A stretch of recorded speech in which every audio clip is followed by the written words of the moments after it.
Assalomu alaykum. Bugun mana bizni keyingi sondagi podkastimiz chiqish arafasida. Bugungi mehmonimiz Lazizbek, data science bo'yicha bizning ekspertimiz. Umumiy bugun bu odamni o'zini tanishtiruv va nimaga aynan biz data science yo'nalishi bo'yicha ham yuryapmiz, savollarga javob topamiz, xudo xolasa. Avvalambor aziz Lazizbek, assalomu alaykum. O'zingizni tanishtirsangiz. Assalomu alaykum. Salomat aka, avvalo taklif uchun kattakon rahmat.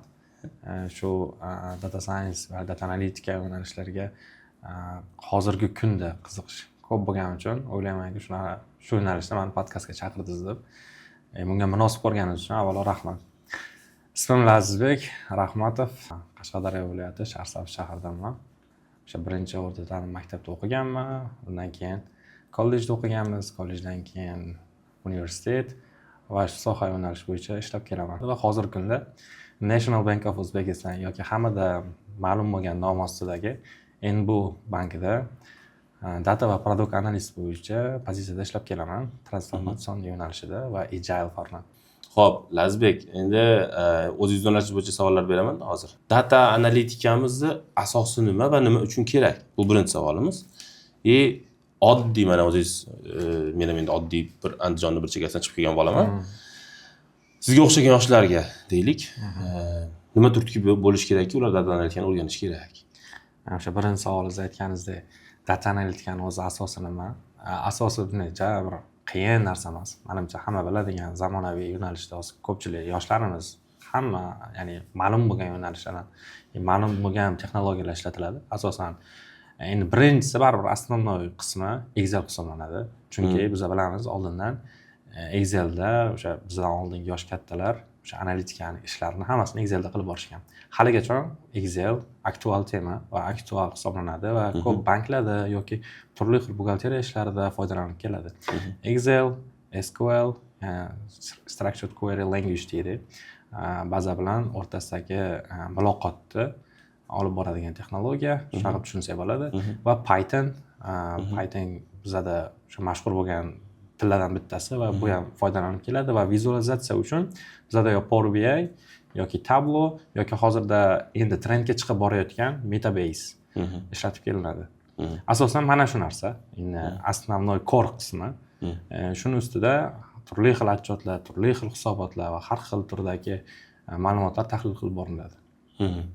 Endi buni qiyinroq variantlari ham bor, ya'ni qiyinroq misol uchun usulda advanced darajadagi toollar hisob bor, lekin asli olib qaraganda, lekin aslida boshida siz bilishingiz kerak bo'lgan va 4-5 oy atrofida o'rganib ish boshlashingizga yetarli bo'lgan tool hisoblanadi. Yoshlarchi qanaqa qilib ularga turtki bo'lish kerak boshlash uchun? Nima uchun data analitikani o'rganishimiz kerak? Nimaga shunchaki mana aytyapsiz? Chunki odamda fikr tug'iladi-da, 4 ta narsani bilar ekan, men ham o'rganib qola olaman degan fikr bo'ladi-da. Bu narsaga men qarshi emasman, qilib olaversin. Lekin nega boshlash kerak o'rganishni? Aslida savolingizga keladigan bo'lsak, data analitiklar o'zi ya'ni nima ish qiladi, nima qiladi, qanaqa foydalanadi, kimga kerak o'zi degan savollar. O'zi kerakmi? O'zi kerakmi? Shu narsaga keladigan bo'lsak, men endi oxirgi paytlarda biz o'zimda ham kichik bir Telegram gruppam bor, ya'ni ishlarni joylab boraman, datajob degan, datajob o'z degan Telegram kanal. Va u yerda o'rtacha bir haftada bir e'lonlab berib turaman. Lekin o'sha bir haftada men tahlil qilaman, oddiy headhunterni olaman va u yerda asosan nima ish kasb doirasiga bo'lgan talab yuqori. Va o'shanda ko'rasizki, birinchi o'ringa data analitika, ikkinchi data engineering, va keyin pastga qarab ML, sun'iy intellektga bo'lgan urg'u ko'payib ketadi. Asosan chiqadigan mana bir haftada kamida 50 ga yaqin ish o'rni chiqadi. Headhunterda oddiy analiz qilib ko'ring yoki fact checking qilib ko'ring o'zingizdan. 50 ga yaqin ish chiqsa, o'shandan deyarli 30-35 tasi data analitikaga tegishli. Data analist mutaxassis kerak. Aslida hozirgi bozorda eng ko'p data analitikani ishga olayotgan kompaniyalar bu banklar. Banklarda endi tabiiyki ularda ma'lumot juda ko'p, ularning tahlilida undan keyingi etapdagi qanaqadir insurance kompaniyalar, o'sha insurance o'zbekchada anaqa sug'urta kompaniyalariga kerak bo'ladigan va mana bu e-commerce do'konlariga asosan Uzun yoki mana endi Qozog'iston bozorida mana misol uchun Kasbi deb olsak bo'ladi yoki bo'lmasa shunga o'xshagan onlayn do'konlar uchun kerak bo'ladigan kasb doirasiga kiradi. Data analitika juda muhim hozirgi roli.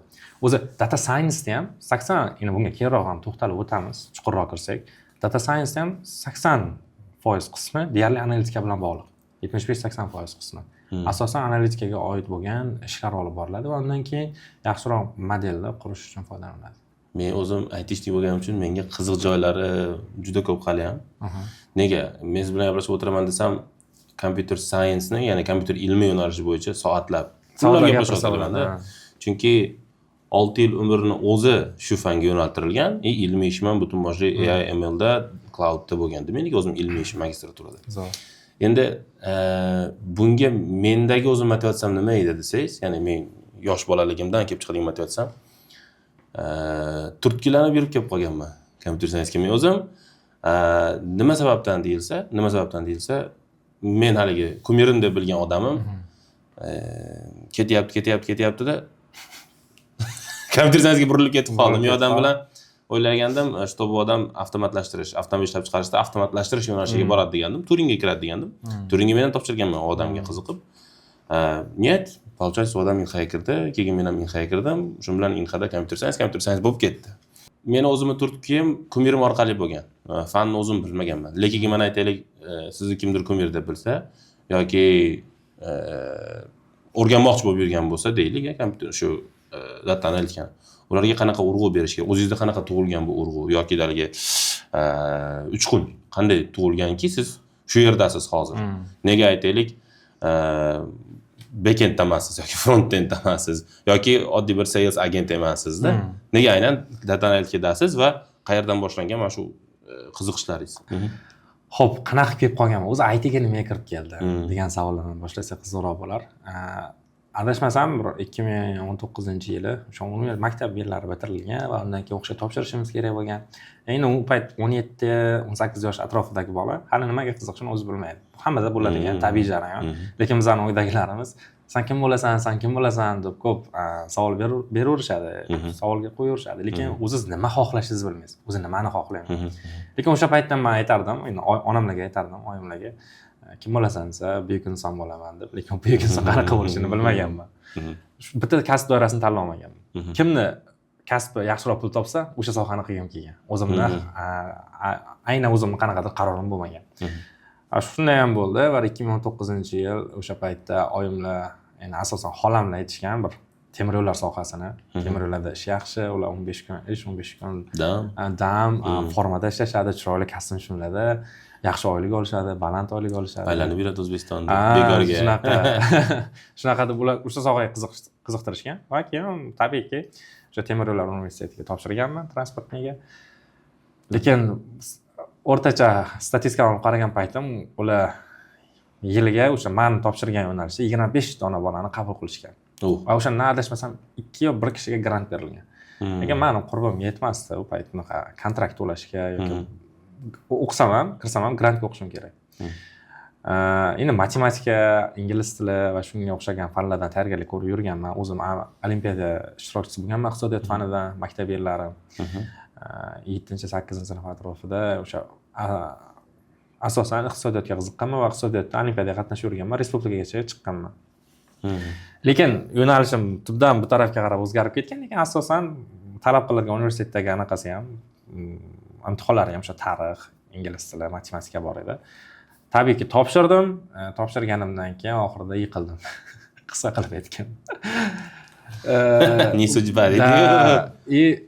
Bilasizmi, bizni paytda, o'zim ham yaqin yilli odamman, lekin bizni paytda aytishga majburman. O'sha 2019-yilda 7 yil avval bo'ldi. 7 yil bo'libdi o'sha. Topshirgan paytim sana o'qishdan yiqilish uyat hisoblangan. Juda yomon uyat bo'lganda. Men sizlarga hozir mana shu joyga ozgina point qilib ketay. Vatan xoiniga chiqibdi. Siz paytlarga kelib 5 ta universitet topshirish qulay bo'lganmi? Imkoniyat bo'lgan? bo'lgan? Unaqa yo'q. Unaqa yo'qmi? Unaqa bo'lmagan. Sizlar oxirgisi bo'lgansizlar, bittaga. Adashmasam unaqa bo'lmagan. Biz o'zi qaldirg'och bo'lganmiz. Qanaqa? Tak, ana 3 yillik maktab 11 yillik boshlangan payt bor-ku. O'sha bizning paytimizda boshlangan. Mix bo'lgan payt, aralashib ketib qolgan payt. O'sha bizning paytimizga boshlangan. Sen nimani tanlaysan? Kollejga o'qib ketasanmi yoki 11 yillikda qolasanmi? Biz qolganmiz maktabga o'sha payt. 11 yilda birinchi bitirgan. Lekin kollej ham bo'lgan. Kollej haftada 2 marta, 1 marta bo'lardi. Kollejdan ham diplom berishgan. Men o'zim faqat 1-avgust kuni topshirilgan, Reys O'zbekiston topshirgan o'sha kuni. 15 kun natija chiqqan, 15 kun stressda yurasiz. Men o'sha paytda topshirganman. U sizni paytingizdagi sharmandalik u yengilda biz uchun. Bizga ancha og'ir bo'lgan. Etim bo'la endi qo'shimcha qilib ketyapman. men уже bu yerda 4 universitetda garantiyasini qilib qo'yib, O'zbek universitetida topshirganman, Svyazga topshirganman-da men. Svyazda ham birinchi yil computer science o'qiysiz, keyingi yildan уже security o'qiydigan yo'nalishiga topshirganman. Yaxshi bo'lgan ekan, kirmaganman-da. Bu yoqda 4 universitet hal bo'ldi, mana Singapurskiy hal bo'lgan, Westminster hal bo'lgan, Turin, Inha hal bo'lgan, kontraktlari qo'limda bo'lgan. Svyazning javobini kutib turibman. Agar grant bo'lsa, bu yoqda o'qiyman. Bo'lmasa, unga ham pul to'lash kerak, bunga ham pul to'lash kerak. Kutib turgan bo'lganman, 15 kun sochoq qarganda menda ham. Yiqilganman, xudoga shukr. Sharmandalikda. Ba'zida yaxshilikka bo'ladi. Ba'zida yaxshilikka bo'ladi. Menda ham xuddi shunaqa tabiiyki yiqilganman, lekin uydagilar rosa anaqa gapirishgan narsaga o'xshab olmading, o'qimagansan deb o'zim rosa afsus qilganman. Lekin to'g'ri, bir tarafdan o'qiganmiz, yaxshi o'qimaganmiz-da.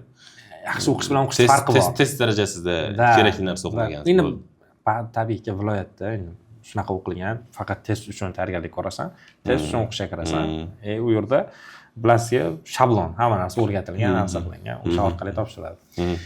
Xuddi shunaqa bo'lib tayyorgarlik ko'rganmiz, endi taqdir bo'lgan ekan, bilmadim, o'qishga kira olmadim, yiqildim va o'shandan keyin chiqib, endi oyimlar bilan birga bo'lganman. O'sha chiqqan paytimiz shunday hali javobi chiqmasidan oldin topshirdik, chiqdik.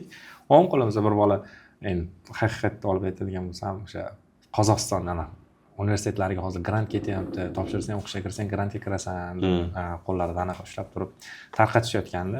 Endi men rosa ko'nglim xijil bo'lib, baribir kira olmasam kerak deb o'ylab turib, o'sha olganman.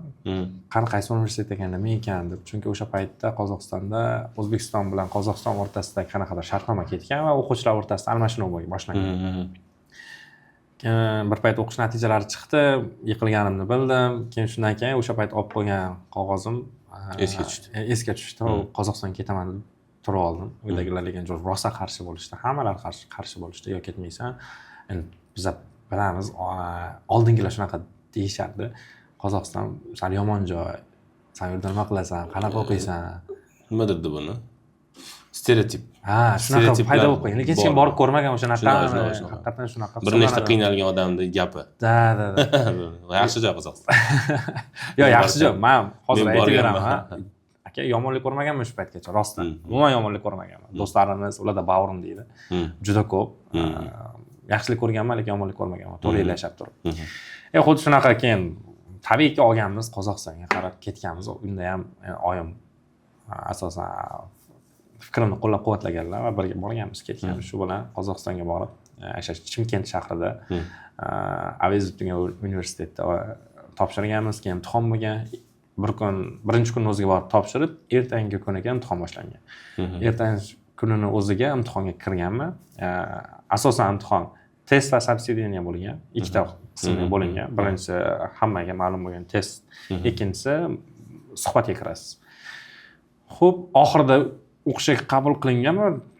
Javobi chiqqan 3 kun ichida va lekin grant bo'lmagan, kontrakt bo'lgan. Endi o'sha paytda kontrakt $1000 atrofida edi, 2009-yili. Zato ana yerda bunday olib qarasangiz, yiqildi degan gap qayerda? O'qishga kirdi, chet elga. Chet el bo'lmasam, zato Qozog'iston, qo'shni Qozog'iston. O'zim uchun yangilik, hech qanaqa tanishim yo'q. Hech qanaqa bir do'stlarimiz yo'q. Survival. Keyin aytganman, yo'q, o'zim to'lab o'qiyman, menga ishoning, siz aytganingizdek eplayman deb, shunaqa qilib rozi-rizoligini olib turib Qozog'istonga, yana lekin eng qizig'i transportniga topshirgan. Yo'q. Ular ham onamning qarorlari bo'lgan. Transportniga o'qisang yaxshi bo'ladi deganlar. Ha, xo'p. Muhimi, ruxsat berdilar, shu yerda o'qishga deganlar. O'ylaganman, ikkinchi kurs atroflarimni o'zgartirib olaman. Maosh yaxshi bo'lsa o'qib ketarman deb. Va shundan keyin boshlangan hammasi. Lekin bir narsa bor. Men o'sha Qozog'istonda aylanib, parklarda yurgan paytim, endi shahar bilan tanishib, tasodifan o'zimni hamshaharlarimni ko'rib qolganman, 6 ta bola. Ular xuddi ular ham voqea shunga yaqin bo'lgan, o'qishga kirisha olmagan va biz birga o'qiganmiz keyin. Hammamiz bir joyda turganmiz. 7 ta bola 2 xonali kvartirada yashaganmiz. Shu yerda. 8 ta edik. Qozog'istonda ham bizga endi kvartira bergan odam o'zimiz o'sha kurs o'qituvchisi va uni o'sha singillari bo'lgan. Ular o'zbekcha bo'lgan, anaqa o'zbek oila bo'lgan.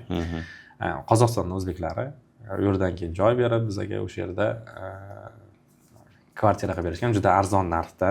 Chunki o'zbeklarni juda podдержка qilishadi yerda. Shunaqa qilib javob berishgan aka, keyin o'sha yerda boshlaganmiz yashashni.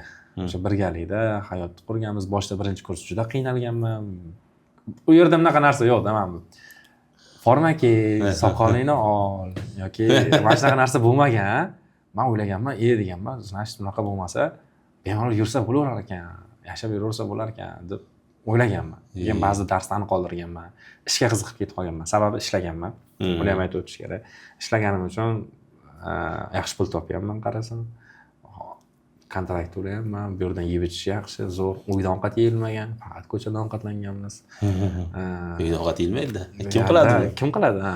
Xuddi shunaqa. Ish ko'p uni. Shundan keyin ko'p berilib ketib qolganmiz pul topishga, lekin bir payt oyog'idan tortgan baholar.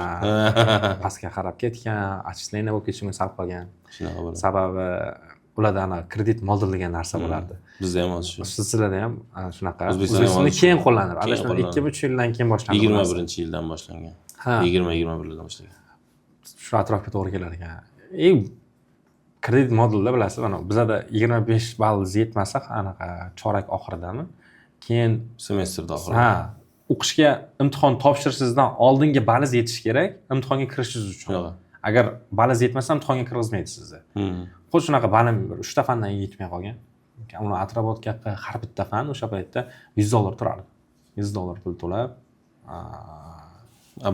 atrobotkasini qilib turib, ruxsatnoma olish. Da, ruxsatnoma olish shu yozda ham, kanikulda ham mashq qilishlar bilan umrim o'tib ketgan. Lekin o'sha aytganimdek, haliga burunga bir marta suv kirish kerak-da. Da. Hayotligingizni his qilish uchun. Birinchi kurs payti men 18 yosh atrofidagi bola uchun bu narsa erta ulg'ayish degan narsalar paydo bo'lganda chetga chiqqandan keyin topshirdik, o'qidik. Birinchi kursimdan yiqilishimga sal qolgan. Keyin o'sha qayta topshirish orqali o'tganmiz, lekin sohaga qiziqmayapman. Mavzuga qaytib keladigan bo'lsak, o'sha transportga umuman qiziqmayapman. Tog'ga olib kelding. Bir aylantirib olib kelding. Chalg'ish uchun foyda beradi. Mayli. Keyin qiziqmayapman. 2-kurs bo'ldim. 2-kursda kelib o'zi kutubxonada o'tirib dars qilardim. 2-kursimda o'sha 1-kursga qattiq udar bo'lgandan keyin o'qishga qattiq urg'u berganman. Va o'sha yerda ham Qozog'istonda Cambridge degan o'quv markazi bo'lgan. Ular bilan o'sha Cambridge o'quv markazi, ular ham asli o'zbekniki, o'zbek akamizniki. Setovoy o'quv markaz.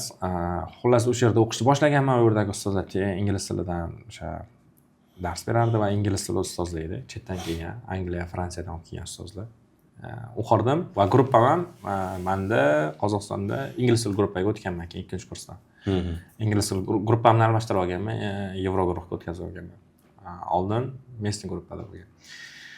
Shundan keyin o'qishim yaxshi boshlangan. Matematikaga ko'proq urg'u berganman. Matematikani ko'proq o'qiganmiz, ko'proq matematikaga qaratganman. Lekin bora-bora 2-kursda o'zi oxirlariga kelib bilganman. Bu sohada men kelajakda keta olmayman. Transport degan men uchun emas. O'qiyapman, nomiga o'qiyapman. Prosta ana O'zbekistondagi xayol bo'lgan. O'qishni bitirsam bo'ldi, keyin birgam bo'lar degan xayol bilan. Bu payt o'qish prioritet hisoblangan. Hozir ham shu. Faqat siz u dovonlardan o'tib oldingiz. Ha. U dovonlardan o'tib sizga ko'rinmaydi taraflaringiz. Shunaqa. Hozir ham shu prioritet. Topshirib, yiqilib, qaytib, keyin o'sha rahbar prezidentimiz kim chetda, qaysi yo'nalishda o'qiyotgan bo'lsa, bez imtihon, bez ekzamen, adashmayotgan bo'lsam, bez ekzamen edi. O'zbekistonga perevod qilsin, biz qabul qila olamiz.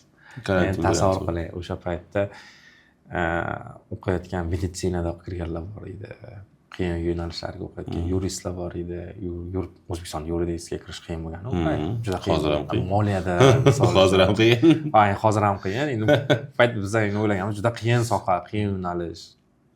Faqat kattalarning farzandlari o'qiydigan joy deb tushunganman-da. Endi tushuncha noto'g'ri bo'lgan. Tushuncha noto'g'ri bo'lgan. Ha, shunaqa deb o'ylaganmiz. Shunaqa fikrlar singdirilganda, faqat yaxshi o'qilsa, hozir o'qisa bo'ladi, bo'lmasa. Da, hammalari pilot qilib ketishdi O'zbekistonga. O'zbekistonga shunaqa imkoniyat berildi, bo'ldi, biz qaytamiz deb. Hamma 2-kursdan keyin O'zbekistonga qaytishdi. Biz gruppada boshida 35 ta bola edik. Pilot qilib ketganlaridan keyin 20 ta qolganmiz. 20 ta emas, 15 ta qolganmiz 3-kursga. Lekin o'qishimiz hamma Toshkentga qaytgan. Men ham o'sha payt qaytganman. Men viloyatga qaytganman, Qashqadaryoga. Zoom orqali darslar boshlangan, lekin 3-oyga kelib turib, bizani chaqirgan o'qishga. Toshkentga. Yo'q, Qozog'istonga chaqirishgan. O'qishdan kelasizlar, offlayn qatnashasizlar, onlayn o'tmaymiz deb. Bilmayman, hammada u payt Zoom edi, lekin bizda ham Zoom bo'ldi 3 oy edi. Boshidagi 3 oy. Keyin qaytarib oldik. Keyin gibrid qildi keyin. Ha, gibrid. Lekin bizda talab qo'ydik, kelib o'qiysan dedi. Majbur bo'lganmiz, bu payt chegara yo'q. Biz chegaragacha borganmiz. Chegaraga borib, bitta do'stimiz bo'lardi Asliddin degan, birga borganmiz. Chegara yopib o'tkazmayapti. Qanaqa boramiz? Toshkentda bir kun qolib ketganmiz. Shunaqa kunlar bo'lgan, endi metrolarda ertalab tongni o'tkazganmiz-da, ertalab bo'lishi uchun. Metro borib kelaverardi, biz bu yo'nalishga o'tib yana qaytardik. Sergeli bilan Yunusobod qatnaganmiz, shunaqa qilib. Qarz olib, havola qilib, o'sha birinchi endi baribir uydagilarga aytmaganmiz bu payt. Через samolyot ketyapman deb, palon pulida samolyot. U payt faqat maxsus yo'nalishdagi samolyot reyslar bo'lardi. Yaqin joy o'zing. Yaqin joy o'zim chegaradan o'tsangiz bo'ldi, bir orasi bir 150 kilometr, 200 kilometr atrofi. Boringki 200 kilometr. Lekin mana shu 200 kilometrga o'tishimiz uchun biz Toshkentdan birinchi Qirg'izistonga uchib, Qirg'izistondan Almataga uchib, Qozog'istonga. Almatadan taksiga Chimkentga yetib kelamiz. O'qish boshlangandan keyin boshlangan ko'p narsa menda ham. Ya'ni siz aytgan boyagilar. Stresslar, uzilishlar, pastga ketishlar. Va keyin o'sha karantin payti bir biznes avziga chiqqan. Endi men o'qishim parallelni kesib turibdi bu yerdan. Lekin men pul topishim kerak edi bu tarafdan. Qarab olsangiz. Kirby degan plisoslar bo'lgan. Kirby. Qimmat amerikanskiy plisos bo'ladi. U joyiga turadi. Men gilamni olasiz, plisos qilib turib, orqasidan yuvasiz va yuvganingizdan ko'paylik qilib yuvganingizdan keyin orqasidan yana sizdirib olib, o'sha ko'paytib olsangiz, sizni gilamingiz joyida kelib ham plisos qilinadi, ham yuvib beradi, ham quritib ketiladi. Shunaqa servis edi. U bitta faqat gilamni yuvmasdi. Hamma svetelnik, men bu aboy, hamma narsani yuvardik. Shunaqa xizmat kompaniyasiga ishga kirganman. Просто men nomini Kirby deganman. Google qilib turib Kirby qanaqa kompaniya ekansiz? Amerikanskiy plissos kompaniyasi. O'g'o deganman, zo'r deganman. Bitta qayerda ishlagansan desa, yo qayerda ishlagansan desa, Amerikanskiy kompaniyada ishlaganman deb aytaman degan. Biz boradigan xonadon, oddiy xonadonga deyarli bormasdik. Bu haqiqat. Tekinga qildik, endi sotish kerak. Biz o'zimizcha bu yoqdan keyin telefon qilib turib, telefon qilib rahbariyatdan so'rayotgan narx qancha bo'lar ekan? Men deb o'zi hammasi kelishilgan. Boriladi. Ssenariy hamma. O'rtoq yetish bo'ladi. Menga rahbariyat ko'ka mana shuncha pul aytganda, endi to'g'risini aytaman, yashirmaymiz. Deyarli oddiysi, boshlanadigan oddiysi $3000 dan boshlanadi. Bizda, Qozog'istonda. $5000 bor edi. Ishlatilganlari $3000 va eng yangisini olaman desangiz $5000.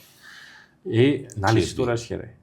Ba'zida qilib berardik, bo'lib to'lashga, lekin deyarli bo'lib to'lashga kam edi. Xullas, yoqdimizga ha yoqdi. Nima qilamiz endi? Buni olish kerak. Mana jenshim qarab turibdi deb, yana kelinni, ular yangani, hozirgi Toshkentda Kenoy degan so'zi jenshe deydi.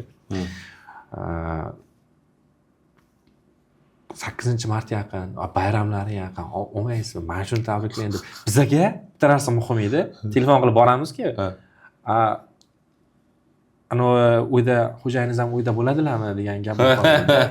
Telefon qiladi, kontaktda, senter telefon qo'yib. Yo faqat o'zingiz bo'ladi. O'zingiz bo'lsa, yana o'ylab ko'ringlar, birga bo'lgan paytinglar borishimiz mumkin deb, chunki bizga ham muhimlar deb o'sha, ya'ni xo'jayinlarni birga bir vaqtda ko'rishlari muhim edi.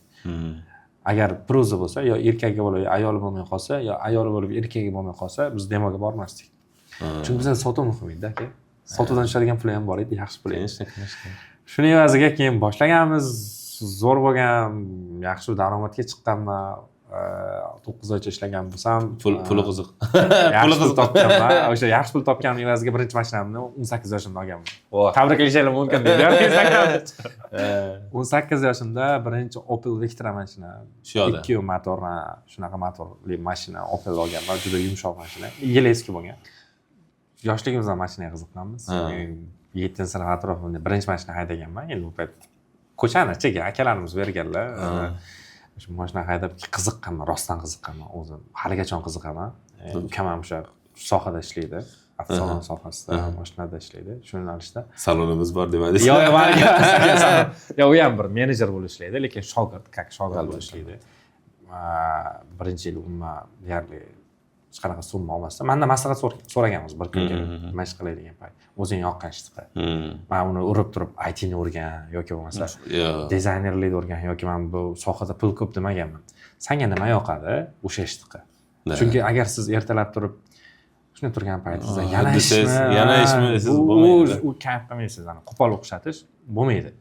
Bitta zo'r shablon berish mumkin shu joyga-da. Kimdir noto'g'ri tushunishi mumkin, kimgadir g'alati tuyulishi mumkin. Ish muhim emas. Pul muhim. Pul muhim. Keyin buni anglab yetganingizda sizni pastga tortayotgan responsibilitylar bo'ladi-da. Unaqa bo'lmasligi kerak. Pulga qiziqtirish kerak emas, lekin yo'nalish berayotganingizda pulni o'rni bor, qiziqishing bilan tort. Ya'ni qiziqishingni pulli joyiga bor. Mashinaga qiziqsam pulli joyiga bor. Misol, IT qiziqsam pulli joyiga bor. Ya'ni ITni hozir front-end qilaman desangiz pul yo'q emas, pul bor, lekin 7 yilda chiqasiz-da. Front-end qilib yuraman. Pulga. Pulga deganim men o'rtacha aytayotganim, pulga deganim bir $3000 o'rtacha pul, yaxshi pul deb bilaman. Front-endda 3000 topsangiz yaxshi pul topyapsan deb hisoblasa bo'ladi. Unga chiqib olish uchun 5 yil 6 yil vaqt sarflashingiz kerak. Shtoba bitta ishdan 3000 olishingiz uchun yoki ikkita ishda chirib ketishingiz kerak. Bittasiga beautiful qizil qilib berasiz, bittasiga yashil qilib berasizda mix qilib olmasligingiz kerak. O'sha ikkita ishda ishlashingiz kerak, qiyin bo'lib ketadi. Ikkita qilgandan ko'ra bittanikini kuchlirog'ini qilish kerak deb o'ylayman. Ya'ni sohani puliga qiziqtirish kerak. Sohani puliga qiziqtirish kerak. Endi bizni yoshligimizdan uydagilar, dadamlar rahmatli va oyimlar ham ko'p aytishgan. Sen pulni quvma, sen orqangdan pul quvsin degan shunaqa gap bo'lgan. Harakat qilganmiz. Qarshiligim yo'q bu gapga, lekin pulni bilish kerak qayerligimda. Endi u haligi radikalchikaga gul terib yursangiz gulni qiziqaman deb bo'lmaydi-da. Lekin aka men har xil ishni qilib ko'rganman. Men bu endi haqiqat olib aytadigan bo'lsam, oxiriga keladigan bo'lsak, men shu ITga kirib kelishimdan oldin deyarli 30 ga yaqin ish qilib ko'rganman. Yashirmayman, 30 ga yaqin ish qilib ko'rganman. Ana hammani o'zini anaqasi nima deydi? Imkoniyatdan kelib chiqib, yo'nalishdan kelib chiqib, qiziqishdan kelib chiqib, o'zi kelajak yo'li tanlanadi-da. Ko'pincha lekin kimlar sababchi bo'ladi orada bor. Kimlar sababchi bo'ladi. Lekin bizning oilada shunaqa bor, oyimlar nima qilamiz desak ham qo'llab-quvvatlaganlar. Misol uchun qaytarmaganlar. Men aka rostini aytaman, nima yoqsa o'shani qilib ko'rgim kelgan doim. Futbolga qiziqqanman, Nasafga borganmiz. Nasafga borganman, o'zimning yoshimga kirmoqchi bo'lib, futbolga qiziqib o'ynamoqchi bo'lganman. Qarasam o'zimdan katta ballar. Ularning meni yoshim, uni ham yoshi menikidan bir xil, lekin o'sha paytdan yosh rivojlangan narsalar bo'ladi. O'zi rivojlangan, baquvvat. Keyin yo menga bo'lmas ekan, qaradim bir hafta ko'rdim, qaytdim. Butsalar olib, tayyorgarlik ko'rib, Toni Kroos butsalardan tayyorlab, o'sha futbolga qatnashib, lekin kelajak chiqmagan. Va qaytganmanda buts ishlab chiqaraman degan. O'zbekistonga degan buts ishlab chiqaraman. O'zbekiston qaraganman, bozorda anaqa analitikasini olganman, qaysi kompaniyalar bor bizda yo'q. 9-sinf atrofimda. Keyin undan keyin sxemasini, biznes planini yozib chiqib, kim nechta biznesni ko'rsatib nima qilsam bo'ladi. Ha, menga agar deganman, ishchilarim endi men bilardim, mahallada shunaqa odamlar bor edi. Ya'ni gapira olmaydigan insonlar bor-ku. Qobiliyat cheklangan, gapirishda saqov bo'lgan insonlarni o'sha bizani mahalla tarafda oyoq kiyim, sapochnik bilan shug'ullanishardi. Payt sapochnik deyishardi. Ya'ni oyoq kiyim to'g'rilash mashina. Ha, shunaqa. Endi o'sha payt shunaqa deyilgan. Men hozir ham shunaqada. Shunaqa insonlarni ishga olsam degan, bularning qobiliyati bor deganman. Chetga misol uchun rahbariyatga ko'rsatsam yoki yuqoridagi insonlarga ko'rsatsam, mana bu ish imkoniyat cheklangan insonlarni ish bilan ta'minlayapman va qanaqadir plus udobstvolar olishim mumkin yoki qulaylik olishim mumkin degan xayol kelgan. Endi payt 9-sinf bolasidagi miyasidagi fikr. Lekin shu narsalarni ham men yozib, chizib, hamma narsani tayyor qilib ustozlarimga ko'rsatib, ikkita biznesmen akalarga borib ko'rsatib qilgan paytim va onamlarga ko'rsatgan paytim, sen noto'g'ri o'ylayapsan. Bu fikring o'xshamaydi, bu ishing bo'lmaydi degan gapni gapirmagan. Bu eng muhim narsa-da. Hozir qaysidir bola kelib onasiga biroz fikrini aytayaptimi yoki fikrini bildiryaptimi, u ishonib gapiryapti. O'sha noto'g'ri bo'lgan taqdirda ham agar onam, men senga ishonaman bolam, sen qila olasan, sen eplay olasan desa yoki desalar, onajonlarning eng katta beradigan daldasi, motivatsiyasi mana shu. U bola hozir qila olmasligi mumkin, hozir o'xshamasligi mumkin. It's okay for now. lekin bir kun kelib u undan katta ishlarni qilishga qurbi yetadi. Bizda o'sha narsa qaytarish bo'lmaganda, mayli. Ketdik uni deganman Toshkentga olib borib ko'rsatamiz degan. Bu qarindoshlarimiz bo'lgan. Yaxshi uzoq qarindoshlarimiz bo'lgan, moliyaviy erkinligi yuqori bo'lgan. O'shalarga ko'rsatib bu ishni boshlaymiz deganman. Oyimlar erinmasdan men bilan birga Toshkentga kelib, o'sha insonlar bilan ko'rishgacha bo'lgan etapgacha chiqqanlar. Men yosh bola bo'lganman-da aka, bu fikr. Yosh bola. Lekin qiziqish bo'lgan. Sinf bolasi почти 18 bo'ladi. 16 bo'ladi. Yo, 15 atrofida bo'ladi. 15-16 yosh bo'ladi. Lekin baribir umid qilganlar-da o'sha narsalar. Fikrlash bo'lgan ekan. Fikrlash bo'lgan. Hozirgilarda copy paste. Da. Xafa bo'lishmasa hozirgilar Yo'q. Instada ko'rgan narsalarni copy paste qilishni o'rganib qolishgan hozirgilar. Ha, o'zini fikrlashi kam. Da, o'sha payt shunaqa bo'lgan. Bu narsalar menga plus bergan nimagaki? Sotuv, Communication skill bilan sotuv bizlar shuni gaplashib turib, любой odam ichiga kirardim. Uzoq 15-10 minutdan keyin ichiga kirardim. Yana o'yin qizig'i, u meni "Sen chetdan kelganmisan, O'zbekistondan kelganmisan" derdi. U yana ham unga plus edi. Rahmi kelib, bola sotyapti ekan. Shu produktini olaylik deb sotib olardi. 3 ta odam dedim, boya onam, dadam отказ qilib bo'lmaydi. Albatta. Ayolim, chunki u dependent menga. O'zi independent bo'lganda uni qo'ymasman 3 ta. 3 ta. Hozircha farzandlarim qo'lida telefon yo'q, chunki ular hali 1 yosh. Men kirishimdan oldin, nimadir ish qilishimdan oldin birinchi telefon qilib aytib qo'yaman. Shunaqa joydaman. Kim gapinglar bo'lsa o'shalmay qolaman. O'shalmay qoladi. Ha, shunaqa narsani oldindan aytaman. Men hech qachon unaqa demayman. Chunki ular har doim telefon ko'tarmaydi-da. Yod kelgan. Men bizda ko'p muloqot. Voqelik aytaman men sizga. Buni aytib bersa qo'yib bersam mayli. Inhada birinchi kursman. Inhada birinchi kursman. O'zimizdan o'tda yuramiz. Biz gaplashyapmiz. Inhada birinchi kursman, qarachi. Yotoqxonani Svyazi Shahristanskiydagi bir yotoqxonasini birinchi etajini Inha oladi. Inhada 2015-yil kirganman, 14-yil ochilgan Inhada. Men 15-yil, ya'ni ikkinchi qaldirg'ochman. Birinchi qaldirg'och bizdan oldingi odamlar bo'lsa, men ikkinchi qaldirg'ochman. Yurimiz yotoqxonada. Endi kun charchab kelindi, dushga kirib chiqadi, boshqa balobatlar. Men hamma yo'g'im qo'yganman. Banya narsalarimni olganman, kirib ketganman dushga. Chiqsam 11 ta zona kelgan dadamdan. Haligi shu yetadi-yu. Ikkita bo'lsa qaytaraman desak 11 ta dedi. Nimadir neto. Nimadir neto, kimdir o'tib qoldimi deyapman-da. Hech narsa bo'lmagan. No, telefon qilib tusholmagandan qayta qilavergan, oladi. Telefon qilsam, "O'g'lim, yaxshimisan?" Spokойный-da. Unaqa spokойный gapirmaydi. 11 ta telefon qilgan odam. "O'g'lim, yaxshimisan?" "Ha, yaxshi." "Qayta eding?" "Ha, hammom kirib ketdim." Xudo xolasa ertaga seni oldinga salafan bilan durra olib ketyapman degan. Salafan bilan durra desa, tinchlikmi deysiz-da? "Ha, nimaga dada? Tualetga kirsang ham belingga chugib kirib ket telefon" dedi. Men telefon qilsam, любой время olishing kerak, tushundingmi? Uxlayotgan bo'lsang ham olishing kerak. Men senga o'ynab telefon qilman bilasan-a? Ha. Qaytarilmasin o'g'lim. Xo'p. O'sha onaga, dadaga boshqacha zvonok. Siz telefon qilsangiz обычный bo'ladi, lekin ularga hozirgi eshitganingiz zo'r. To'polon qiladi. Bezukni qo'yib qo'ysam ham to'polon qiladi. O'zi bezukda turib telefon hozir. Mana. Bezukda turibdi. Lekin to'polon qiladi telefon. Nimaga? Qayerda bo'lishini qat'iy nazar, birinchi priority ular. Ikkita kitob oldimda, Qur'on kitobi oldimda, ehsonga deb bir joyga imomni topib qidirib yurib ehson so'ragan masjidlar bor ekanda. Endi ehson so'ragan deyilmaydi-yu. Borsangiz oladi ekan kitobni. Borsangiz ehsonga olar ekan kitobni, boshqa masjidlarda to'lib ketgan Toshkentda. Qidirib borib topib bordimda, bersam rahmat dedi, egalariga yetkazsam so'raganlar bor dedi. Voy, xursandman-da. O'zim ish qilasiz, back story so'radi. Men aytdim, "Shunaqa ustozman, mana shunaqa ishlar bo'lyapti." Unda psixologga gapirganda gapirib berdim, hamma yoqda aytsam. "Zo'r ish qilar ekansiz" dedi. "Qo'yningizni sovutmang" dedi.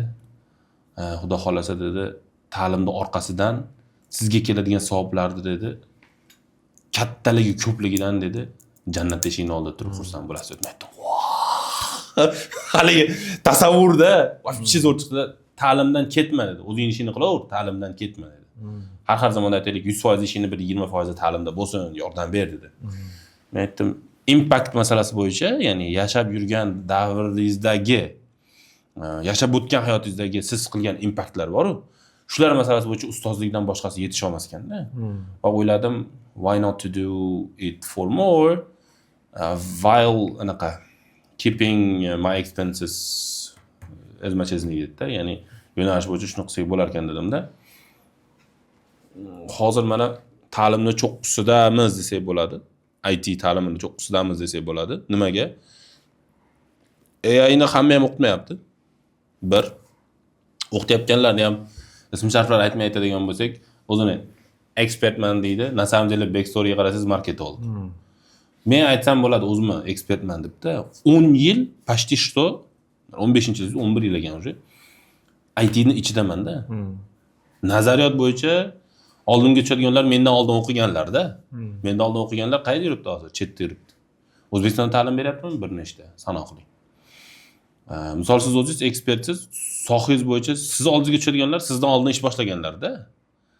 Yangi bitta odam kelib olib sizga aql o'rgatsa, to'xta, boshga desa, to'xta, bu narsani men kech o'rganmaganman, 5 yil bo'lyapti, 6 yil bo'lyapti. Kallani ishlatib gapir menga diolez deb bemalol. Endi kimga ishonish kerak desangiz, o'ziga bog'liq-u, lekin backgroundni surishtirish kerak. Kim o'zi odam degan savolga javob topish kerak, aniq javob topish kerak. Fact checking bo'lish kerak. Hamma Fact checking bo'lish kerak. Fact checking bizda O'zbekistonda sal rivojlanmagan skilllardan bittasi. Bizga kimdir aytsa bo'ldi, ishonib qo'yamiz o'sha songa. Ha, endi bu tabiatda ham bor. Tabiatimizdan kelib chiqib o'zbek xalqi shunaqamiz. Ko'proq ishonuvchan xalqimiz bor. Kimdir gapirsa, o'zi bilmaydigan mavzuda gapirsa, biz o'sha insonni ha, haqiqatan shunaqa ekan deb qo'yamiz. Misol uchun hozir endi trend gapni aytyapsiz. AI mana Qo'shnoqdagi ko'p odamlar Instagramda hozir qarasangiz AI ekspertman, ko'p joyda. AI anaqaman, sun'iy intellekt bo'yicha mutaxassisman deydi. Lekin men qiziqib boraman, haqiqatan mutaxassislar to'xtab, ko'raylikchi. Ana Reelsda ketadi-yu. Bitta plus qo'yib qo'ysangiz, sizga aloqaga chiqishadi. Srazu voronka ishlaydi. Voronka ishlaydi. 100 ming talab yoki ba'zilarda bor yaxshigina obunachi yig'ib olganda o'zi. To'g'ri, ular ham sun'iy intellekt ko'rsatyapti. Men ularga hech qanaqadir qarshiligim yo'q yoki qanaqadir ularga bir nima deydi, husumatim yo'qda, rostini olib aytganda.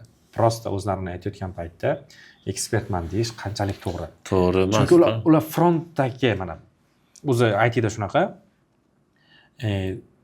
Siz front bilan shug'ullanuvchi bor, ya'ni user bo'lib o'zingiz foydalanishingiz mumkin, lekin uni orqasini yasaydigan insonlar bor.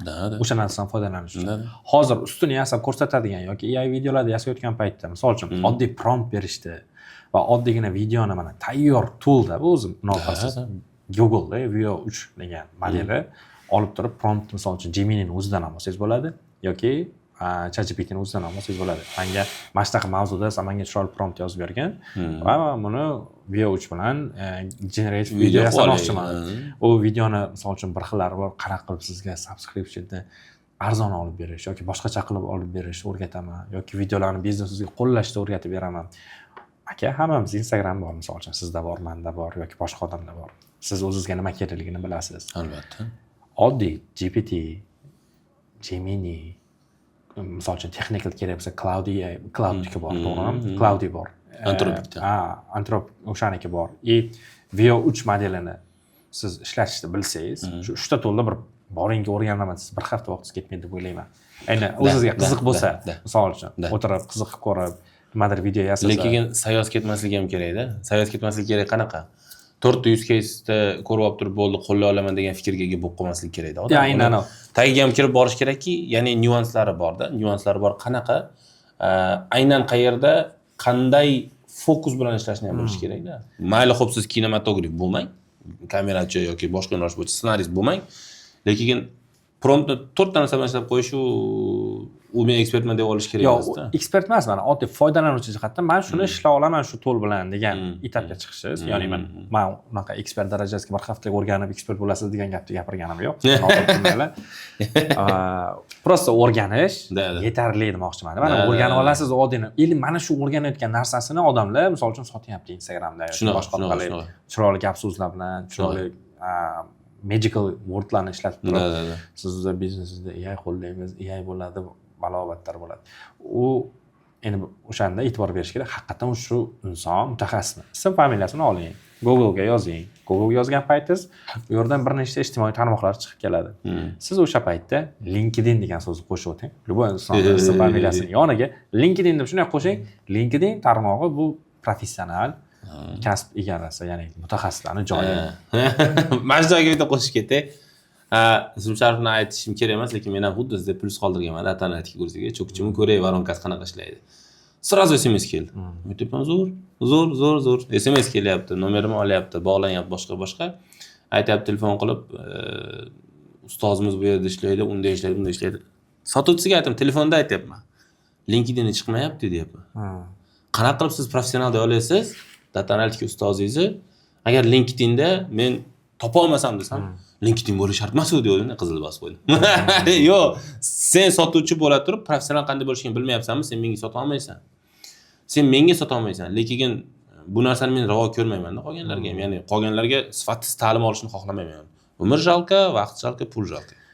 Da, men endi kimdir kriteriya qilmoqchi emasman, lekin bitta haqiqat aytib o'taman. O'zim ham 4-5 tasini shunaqa sinab ko'rdim. Haqiqatan qiziqdim, plus qoldirdim, ba'zilarini tekshirdim. Endi ko'nglim biroz sovidi. Biz ana pul ishlash maqsadida odamlarni aldayotganimizga. Ozgina bo'lsa ham yolg'on juda ishlatyapmiz-da. Chunki bittasi plus qoldirdim, bitta Biz bular. Bizda aytganimizda biz ta'lim beruvchilar. Ta'lim beruvchilar. Shuni evaziga shuni orqasidan pul topyapsizmi? Sal haqiqatni ham aytib o'ting. Plus qoldirdik, telefon qilishdi. Endi u qavs ichida aytaman, 100 ming ortiq obunachiga ega bo'lgan. Yaxshi anaqa odamlar taniydigan, biladigan odamlar. Misol uchun biz mashtaqadan o'rgatamiz, biznesga qo'llaysiz. Xo'p, qo'llaysiz. Xo'p, ishlatasiz. Lekin biz title yozib qo'yibdilar, sun'iy intellekt expert deb. AI expert deb yozib qo'yibdilar-da. Keyin men o'sha call centerda telefon qilgan qizga aytdim. Qarang, qaysi ma'lumotlarni bizga o'rgatiladi? Nima o'rgatiladi desam, biznesingizga 4-5 ta AI modellarni yasab, chatbotlar ulab, sizga lead olib kelib beradigan va videolar generate qilib beradigan narsani o'rganasiz. Xo'p, u nimalar o'rganadi? Qanaqa tool ekan? Machine learningdan nima foydalanasizlar? TensorFlow foydalanasizlarmi? Yoki boshqacha narsa, scikit-learn foydalanasizlarmi? Yo'q, biz tayyor anaqani ishlatishni o'rgatamiz. Assalomu alaykum. Assalomu alaykum. Uni ishlatish ham biladi-yu. Oddiy narsa-da. Oddiy narsa misol uchun. Qarang, ekspert deb aytib qo'ygan ekanlar, yozib qo'ygan ekanlar. Qaysi anaqada maktabda dedim, qaysi universitetda o'qiganlar, qaysi magistraturani bitirganlar, qaysi yo'nalishda ta'lim olganlar, yoki sertifikatlari bormi? Yo'q, o'sha unaqa joyni bilmayman, o'zim yaxshi tanimayman dedi. Mana men tanimasam turib ko'rsatasizlarmi? Bilmaysizmi o'zim mutaxassisim yo'q. Endi dedim 4 ta tadbirga borib turib, chet elga men tadbirga chiqaydi, mana qanaqadir CSI deganmi yoki bir shunaqa tashkilotlar tadbirga qatnashib turib, mana bugun men bu insonni ko'rdim. Shu inson bilan ko'rishdim. Biz hozir bu tadbirda mana bu narsani o'rganyapmiz deb turib, Instagramga joylab turib, ertaga ekspert bo'lish to'g'ri emas-da. To'g'ri emas-da. Shu gapni aytgandim, lekin ular baribir to'g'ri tushunishdi. Siz bilan aloqaga chiqamiz, bunaqa qilamiz deyishdi-da. Biroz muddat o'tgandan keyin o'sha ekspert qismini sal o'zgartirib qo'yib, intellektiga biznesga qo'llashni o'rgatamiz deb qo'yishdi. O'sha ta'sir qilibdi dedim, hatto bizni to'g'ri qabul qilishdi. Noto'g'ri anaqa qilishmagan, to'g'ri qabul qilishgan u narsani va o'sha narsani o'zgartirganiga xursand bo'ldim. Lekin profillarni ochib qaraganimda xafa bo'lmaydilar. Haqiqatan o'sha LinkedInni ko'rganimda marketing yo'nalishi, marketolog bo'lib kelganda hech qanaqa bir yo'nalishdagi mutaxassislik yo'q. Mutaxassis marketingdadir, lekin mutaxassislik boshqa yo'nalishda, lekin AI ekspert emasda. Mutaxassis kim mana? Men O'zbekistonda olib aytaman, aka, mutaxassislar bor, ko'p, kam emas, bor. Eng o'zim biladigan ustozimiz, Mohirdev asoschisi Anvar aka Narzullayev. Anvar aka. Ha, o'sha endi biz o'sha Mohirdevda kursni boshlagan paytimizda Sariqdev degan kanallar bo'lardi YouTube'da. Adashmasam hozir Mohirdevga aylangan. Da, Mohirdevga aylanib ketdi. U payt Malayziyada Islom universitetida aka bu yo'nalish bo'yicha, aynan imенно shu yo'nalish bo'lmasa ham xabarim yo'q, rosti checking qilib ko'rasizlar, fact checking. Anvar aka o'sha paytdan bizga Pythonni birinchi bo'lib o'rgatgan odam hisoblanadilar. Ustoz. Tasavvur qiling, men o'zim uyda yotib, Reels ko'rib yurgan paytlarim YouTubedan darslarni qo'yib borardilar karantin payti. 19-20lar. Ha, 20 atrofida desak bo'ladi, 21danmi boshlagan edilar. Telegramni birinchi botlar chiqish boshlayotgandi, Telegram bot qilish degan narsalar. O'sha narsani o'rgandik. O'sha YouTube'da tekin joylab borardilar, Malayziyada turgan holda. Ustoz ko'p ish qildilar. Mohirdevda ham o'sha birinchi o'sha men qaldirg'ich hisoblanadigan bo'lsam, Mohirdevni bitirgan, o'qigan odam hisobida. Mana endi kelyapmiz boshdagi savolga. Nimaga aynan data analitika va data science kirib ketdingiz? Aka, men birinchi boshlagan kursim Pythondan boshlaganman. Undan keyin Mohirdev shakllanishni boshladi va o'sha paytda birinchi chiqqan kurslardan birinchisi full stack Python praktikum kursi chiqdi. Uni ham kim o'tdi mana? Kursni o'tayotgan insonga ham e'tibor beringlar. Men kurs sotib olishdan oldin qaraganman. Jahongir aka Rahmonov. Hozirgi Jahongir aka Rahmonov Nvidia'da ishlaydigan software engineer. Ya'ni yuqori levelda ishlaydigan inson. Undan oldin qayerda ishladi? Super Dispatch. Boringki Anaconda'da ishladilar. Amazonda ishladilar. Va hozirda Nvidia bu AI chiplarini, AI yuragi hisoblanadigan kompaniyada, o'sha kompaniyada fizik yuragi. O'sha insondan biz endi dahshat bo'lsa ham хотя бы eng kerakli bilimlarini o'rgandik Mog'ordev orqali. O'sha praktikumni birinchi o'shandan boshladim. Menda computer science bilim yo'q edi. O'sha yo'q bo'lgani uchun men majbur bo'ldim o'zim shug'ullantirib o'rganish. Va uni onlayn qilganman. U paytda imkoniyat yo'q edi offlaynda qatnashish. Va ishonchli resurslarni topa olmaganman. U paytda yo'q edi ham, topish qiyin edi. Hozir endi ko'payyapti. Albatta. Izlanish usullari ko'payyapti. U paytda qiyin edi. Endi u payt bilmagan odam uchun qiyin bo'lganda nimani o'rganish kerakligini ham bilmagansiz. Pythonni o'qidik, undan chiqib sekin men proyekt management yo'nalishiga kirdim. Proyekt management Pythonni o'qidimda, Python full stack unda front end, back end nimaligini tushunib oldim, qanaqa ishlatish kerak, qaysi joyda nima qo'llanamiz. Noldan hech narsani bilmasdim. Undan oldin ancha tilim kuygan aka. Endi kurslar sotib olganman-da. Da, sotib olganman. Misol uchun onlayn o'qiganman, ProWeb degan kurs bo'lgan. Endi bilmadim buni aytish to'g'ri yoki noto'g'ri. Hech qanaqa rezultat bo'lmagan aka. Onlayn o'qiganman. Hozir ham bor. Hozir borlarmi yo'qmi bilmayman. Ertaga ProWeb hozir ham bor. Hech qanaqa rezultatim bo'lmagan, o'rgana olmaganman. Ustozda gap. ProWeb o'zi yaxshi o'qitadigan kurslari bor. Balki o'sha paytda noto'g'ri ustoz tanlab qo'ygan bo'lishi. Mana shunaqa bo'lgandir. Onlaynda hech qanaqa rezultat bo'lmagan. Rostini aytaman, hech qanaqa rezultat bo'lmagan. Lekin o'qiganmiz, bir oy o'qiganman, keyin qaraganman, menga to'g'ri kelmaydi. Bitta kodni mana shu Python full stack praktikumda o'qigan paytim JavaScriptni adashmasam shu qismiga kelib bitta narsani qilishim kerak. O'xshamagan. Oddiy narsa o'xshamagan. Kompyuterda aka men bir hafta kelib har kun o'sha narsani qilib ko'rardim. Videoda ko'rgan narsamni o'xshata olmayapman. Birga bir ko'chirib. Bu nimani anglatadi? Bilmagan odam uchun qancha ko'p approach qilsangiz o'sha narsaga, shuncha narsa osonlashadi. Shunaqa bo'lishi kerak. Bir hafta olib kompyuterni otib olganman, menga emas ekan, короче, IT deganman. IT men uchun emas ekan, men o'qimayman IT deganman. Lekin yana bir haftadan keyin qaytib kelib o'sha kompyuterni olib, yana sinaganman, o'xshab ketgan. Ba'zida break kerak bo'lgan. Bitta narsani aytaman. Sizda hozir o'xshamayaptimi? It's okay for now deyiladi. Keyinchalik o'xshaydi. Qancha o'sha narsaga ko'proq urg'u bergani sari o'xshab boradi. Shunaqa. Pythonni o'qib chiqdik. Bu yerdan sekin data science kurslari ochildi. O'sha payt birinchi chiqqan payt edi. Kursni takomillashtirib, endi birinchi chiqqan data science kursi o'sha sun'iy intellektga asoslangan va shunaqa narsalarni o'rgatiladi. Juda uzun kurs edi. Deyarli endi o'tirib bo'sh odam bo'lib o'rganishingiz uchun deyarli 10 oy, 9 oyda bitirsangiz bo'ladi.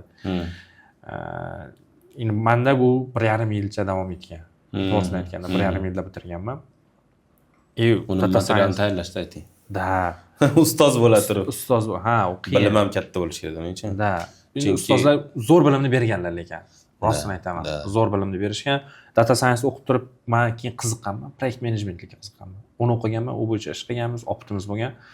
O'sha data science bilan front end mana shu narsalarni, back endlarni o'rganganimizdan keyin birinchi loyihamizni qilganmiz jamoa bilan birgalikda. Jamoa tuzganman. 5 ta bolani olib turib, o'sha bolalar orqali biz birinchi NLP chatimizni Natural Language Processing ga asoslangan Telegram botimizni ishga tushirganmiz.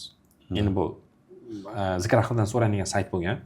O'sha saytdan savollarni yig'ib turib, hammasini scraping qilib turib, o'sha yerda data science bolalar hammalari har xil davlatda yashardilar. Bir xillari Polsha, Koreya, O'zbekiston shunaqa time zonda o'rtada kelishib turib o'sha loyihani qilganmiz. Do'stlarimiz yordami juda katta bo'lgan bunga. Va o'sha kursda bitirgan o'quvchilar orqali shu bilimimizni sinab ko'rishlar. Lekin u paytda endi baribir biron ma'lumotlarni scraping qilib olish uchun ruxsat so'rash kerak bo'lgan. Biz borganmiz.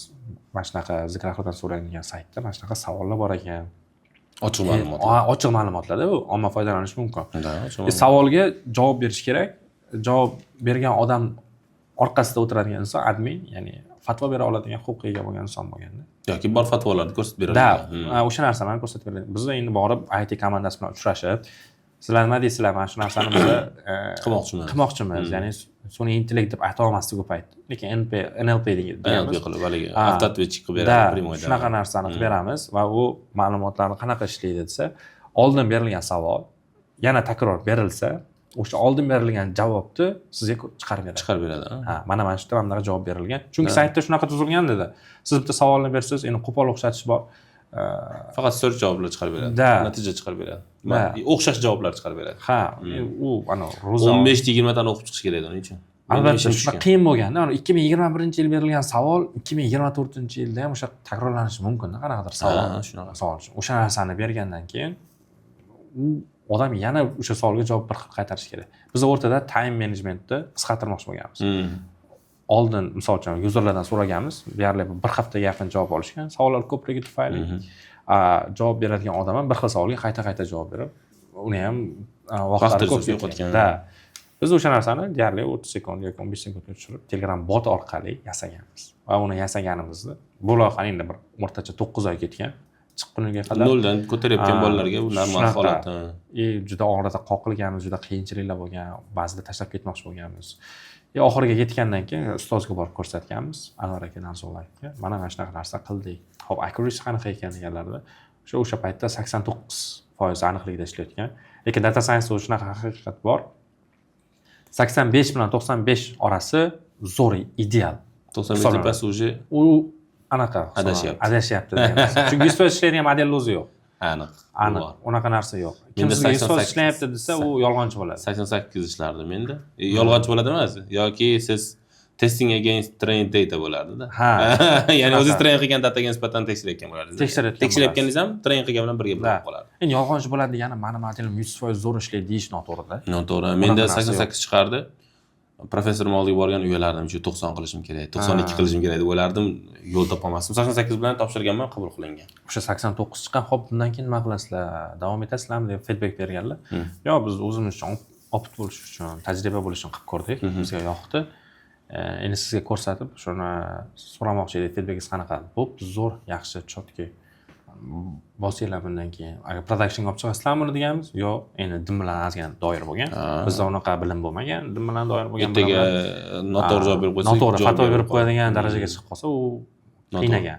Lekin bizga o'sha paytda bu ma'lumotlardan foydalanishga ruxsat bergan o'sha IT komandaga ham kattakon rahmat aytaman. O'sha Islom o'zidagi o'sha Zikr ahlidan qarang degan saytning egalari so'rang. Kattakon rahmat, chunki ular bizga o'sha paytda o'sha tajribani qilib ko'rishimizga yordam berishgan. Bu o'xshagani uchun ham biz xursandmiz. Bu opitdan keyin biz o'sha 3 ta bola, ya'ni ikkitamiz chetda edi, qolgan 3 tamiz O'zbekistonda edik. Sheriklarim o'sha Lazizbek, Shohruxbek bo'lgan. Shular O'zbekistonda bo'lib turib, ular o'sha paytda qiynalgan bitta savolni berishga, NLP bilan doir bo'lgan. Stack Overflow bitta savol qoldirishgan. Va o'sha savollar orqali ekanlari Angliyadagi bir kompaniyadan intervyu tushib olishga sababchi bo'lgan. Qarang, aktual savol bo'lgan. Da, aktual savol bo'lgan. Ular qiynagan savolni o'zlari berishgan va ular savolni qoldirgan. O'sha savolning ma'nosini, ya'ni qanchalik muhimligini bilib turib, xalqaro NLP jamiyati ichidagi aktual savol. Aktual savol bo'lgan. O'sha orqali qiziqib bolalarga chiqishgan aloqaga. Sen buni shunaqa qilyapsan, nima qilyapsan? Keyin ularni o'sha zahoti bir kunga intervyu qilib, narsa qilib olishgan. Birinchi Shohruxbek kirgan, keyin orqasidan Lazizbek sherigimizni tortgan, u ham topshirgan, u ham kirgan. Ekanlari o'sha onlaynda remote ishlashardi. Sразу o'sha paytda. O'sha paytda ishlashardi. Ishlar, men u payt ishsiz edim, men qizim. Keyin biz ingliz tilini o'qib yurganmiz. Ingliz tilini o'qib o'sha optga tajriba olganimizdan keyin ML Community O'zbekistonda birinchi hamjamiyat paydo bo'lgan. Men ML Communityga topshirganman. Ular grant berib 5 oylik, 4 oylik muddatda o'qitib, o'qish tugagandan keyin successful bitirgan o'quvchilar Artelda internship qilish imkoniyati bor edi. Uzr. Ha. O'sha ML Communityda o'qigan o'quvchilar oxirida success bilan bitirgan bo'lgan anaqa o'quvchilarni Artel kompaniyasida birinchi internshiplarni qilish imkoniyati bo'lgan. Buni qilishgan Shohruxbeklarni juda katta hozirgi asoschisi, ularning katta anaqasi bo'lgan, nima deydi, yordami bo'lgan, ularni yordami evaziga shunaqa bo'lgan bu narsa. Va keyin biz o'sha men ML Communityga birinchi qabul qilinganman, nechtadir o'quvchi orasidan va uni qabul qilganimda yaxshi o'quvchilar bitirishlar qatorida bo'lganman. Mentorlar tavsiyasiga ko'ra biz o'sha 5 kishimi, 6 kishi Artel kompaniyasiga internship qilganmiz. Artel kompaniyasi bir 3 oyga yaqin, atrofida 4 oyga yaqin internship davom etgan. Endi oxiri baribir success bilan tugamagan loyihamiz, chunki orada bir rahbariyat o'zgarib qolish evaziga oxiriga bitmay qolgan proyektimiz. Lekin o'sha davomida ham, loyiha davomida omborni avtomatlashtirish shu bo'yicha ishlaganmiz. Bitta katta zavodda, Artel zavodiga borib, ko'zimiz bilan ko'rib, qanaqa ishlab chiqarish ichida. Ha, ishlab chiqarish ichida. Вообще juda katta zavod. U yerda gaz plita, mikrovolnovka, холодильник, mana shunaqa narsalar ishlanardi. O'sha liniyalarni o'rganardik. Birinchi ish boshlamasdan oldin shu yerda ham data science eng muhim qismi analitika edi. 80% ishimiz analitika bilan bog'liq. Biz liniya qanaqa ishlayapti, qaysi etapdan keyin qaysi etapga boryapti, nimadan keyin nima to'xtayapti degan narsalarni o'rganib chiqardik. Shu qiziq savol berib ketay sizga. Artel deyapsiz, Artel hamma taniydi. Foyda olib kelganmisizlar? Artelgami? Ha, qilgan ishinglarda foyda kelganmi? Yokida qaysidir protsess avtomatlashgan hisobiga sizlar ko'rmagan foydaga chiqa olishini sizlar ko'rganmisizlar avvaldan? Ha, meni o'zimda bitta case bo'lgan. Qanaqa bo'lgan? Ya'ni o'sha borgan paytimizda hamma ish qilishga tushib ketgan narsa qilgan. Men maqtanish emas, haqiqat shunaqa chiqib turib xodimlar bilan gaplashganman. Assalomu alaykum, yaxshimisizlar, charchamayapsizlar? O'zi qanaqa ishlaringiz yaxshimi? Nima muammo bor? Sizda qanaqa muammo bor? Nima muammolaringiz bor? Aytib olasizmi deb ular bilan gaplashishga o'tganman. Bir kishi bilan emas, bir nechta odam. Boyagaligi kirbini sotgan, communicationsga ishlagan joyi. Ishlagan joyi bo'lgan. Borib gaplashgan paytimda aytganlarki, yaqinda Rossiyaga bu fakt yo'qligini bilmayman. O'sha paytda shu gaplashgan paytim shunaqa gaplar aytishgan. 10 fora yuborilgan mahsulot Rossiyaga eksport qilingan va o'sha 10 fora yana qaytib kelgan necha kun orasida 10 forani tekshirganlar qaysidir mahsulotdan defekt chiqqan. Nechtadir onu tanlangan payt. Bizda randomli tanlangan. Da, randomli tanlanadi, chek qilingan paytda defekt chiqdi. O'sha defektni aniqlash kerak bo'lgan. Tushundingiz? Keyin shunaqa narsani biz liniyani ichiga kirganmiz. Liniyani qayerda xato ketyapti? Xato, qaysi anaqa qismida, etapida xato ketyapti. Endi men insonlarni kuzatgan paytimda shunaqa narsa bo'lganki, ular human faktor inson xato qiladi. Liniya aylanib hamma bosqichni avtomat bajarib keladida qaysidir kraskasini, qaysidir etapini tekshirayotgan paytida inson omiliga tayinlanadi va inson omili o'sha paytda borib tekshiradi. Kun davomida 8 soatli ish bo'lsa, endi bilmayman seminarlar qancha muddatda almashishar, lekin o'sha paytda inson xato qilish ehtimoli aniqlangan. O'sha 1000 ta mahsulotdan 4 tasida xato chiqish, defekt chiqish ehtimoli aniqlangan. Har 1000 tadan 4 ta mahsulotda. Aynan qaysi vaqtda bo'lishini ham aniqlasa bo'ladi. Ungacha endi chuqurlashib kirsangiz uni ham aniqlasa bo'ladi. Lekin uygacha so'ralmagan. Ungacha sprost bo'lmagan. Biz o'sha narsani aniqlaganmiz. Undan keyin o'sha tavsiya berganmiz computer vision orqali, sun'iy intellektni bir etabi hozir ko'rayotgan sun'iy intellektdan ancha keng qo'llasa bo'ladi. Ular bir yo'nalish, ya'ni computer vision yo'nalishi bor. Kameralar, hozir rivojlangan kameralar va ularga dasturlar o'rnatib turib, u orqali aniqlasa bo'ladi. Ideal, misol uchun dasturda yozib qo'yasiz, ya'ni qanaqa men bu mahsulotim mana bunaqa ko'rinishda chiqishi kerak, mana bunaqa joyi tekis, mana shu 100% lik mahsulot. Tayyor desa, mana shundan agar talabga javob bersa, sen o'tkazib yuborasan liniyada. Bo'lmasa olib qolasan, boshqa liniyaga o'tkarasan. Va shunaqa dastur yozib qilsa bo'lardi, hal qilsa bo'lardi. Biz endi o'sha analiz davomiga kelganmiz, o'sha analizani qilganmiz va bir paytda o'zida bizga omborda avtomatlashtirish berilgan vazifa qilib, ya'ni omborda qaysidir metal turidan bor, o'sha metal rulon deyishadi. Omborda bilishmagan, qaysi rulondan ko'payib ketayotganligi, ular mana bir kesib, shtamplab narsa qilishar ekan. O'sha narsani bitta turi ko'payib ketib qolgan. O'shani yana qaysi mahsulotlarga ishlatsa bo'ladi degan vazifa qo'yilgan. Avtomatlashtirish. Endi yonidan parallelni mana shunaqa muammo ham bo'lgan. Biz buni o'rganib, ko'proq fokus baribir omborga qaratganmiz. Buni keyin to'g'rilaymiz degan maqsadda. Lekin shaxsan o'zim individual yondashgan mavzum shu bo'lgan, menga qiziqroq bo'lgan. Shu narsani qilaylik deb bonga o'rganman, aytganman. Defect detection. Defect detection degan narsani. Lekin baribir bizga ombor muhim bo'lgan. Omborda ichida ishlaganmiz. Qilayotgan paytimizda ba'zi natijalarimiz chiqqan. Murod Rizqaliyev degan bola bor. U ham oldin bank sohasida ishlagan va hozirda Mohordevda o'sha AI yo'nalishida AI Mohirami adashmasam, Mohir AIda NLP bo'yicha adashmasam mutaxassis bo'lib ishlaydi, injener. Shu bola bilan birgalikda internship qilganmiz Artelda. Topishgan o'sha omborda avtomatlashtirish oxiriga yetmay qolgan, sababi o'rtada oldingi rahbar EAga ko'p urg'u bergan, qiziqqan, qilinglar deb imkon bergan va rahbar o'zgargan. O'sha ombordagi rahbar o'zgarib qolgandan keyin proyekt to'xtagan. Siz mana mag'zini chiqarasiz-ku, ko'p narsani olganingizda mag'zini chiqarasiz-ku. Men mag'zini siz hali chiqarmagan ekanman-da. Ya'ni o'rikni danagini olganman, yeganman, danakda o'rikda deganman ketganman. Aziz bo'lsa, ishchi maza qilgan odam ekansiz-da. Men aka pulim bo'lmasa, mana ishonmayman-da, ana kursga pulim yo'q, o'qimayman degan insonlarga. Va ikkinchisi, kursga puli yo'q, haqiqatan imkoniyati yo'q, to'g'ri. Lekin o'shaning tekin resurslardan foydalanib o'rgansa bo'ladi-da. Menda ish topa olmayapman deydi O'zbekistonda deydi. Hozirgi ishlar qiyin deydi. Men ishonmayman ularning gapiga. Ular izlanib ko'rmagan odam bo'ladi. Ha, to'ppa-to'g'ri. Oxirigacha qiziqmagan. Da, oxirida qiziqmagan. Juda ko'p mas'ul insonlar bilan gaplashganman. Haligacha kurs o'zim ham o'qiyman. O'zimdan kuchli bo'lgan ustozlardan ta'lim olaman. Men ham shu. Yo'q, to'g'risida u IT sohasi shunaqada. Yaqinda qolmaydi. $800 kurs oldim. O'qiyapman hozir men. Da. U ham qanaqa, nima uchun olding desangiz, ekspertman deb chiqdi, background haqiqatda chek qilyapti, norvegiyalik odam ism sharifini aytdim, tugatib olay olding kursini, haqiqatda stoyt или нет aytamiz.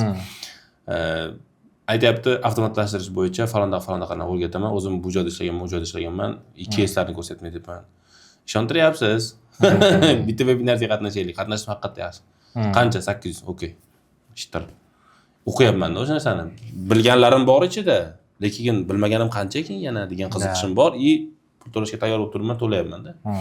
Agar o'rganaman desam, o'rganaman bu narsani o'zim ham o'tirib olib, lekin ana odam o'zi umr sarflab, vaqt sarflab o'rganib bo'lgan. Menga o'rgatishga tayyor bo'lib turibdi. Qiymat, oladigan qiymatim $800 dan ko'ra men bilaman ko'proq. Borchi, bo'ladimi? O'qiyapman hozir. Norvegiyalik degansiz, yaqinda norvegiyalik, o'zbekistonlik aslida Norvegiyada o'qiydigan va o'sha yerda ishlaydigan akamiz Azamat aka bor, data science bo'yicha mutaxassis o'sha.